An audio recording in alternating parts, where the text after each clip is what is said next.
Today, we'll be showing you how to replace a broken chain on your vertical blinds. As you can see, we have a broken clip on our stabilizing chain. So, we're going to start by detaching the chain from the weights.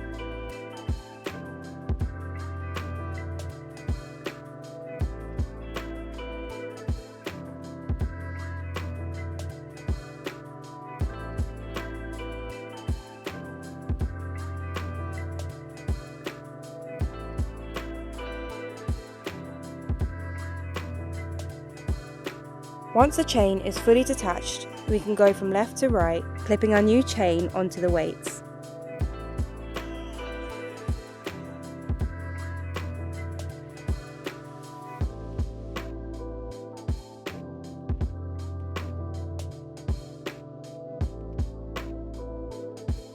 Once done, we can double check the operation of the blind.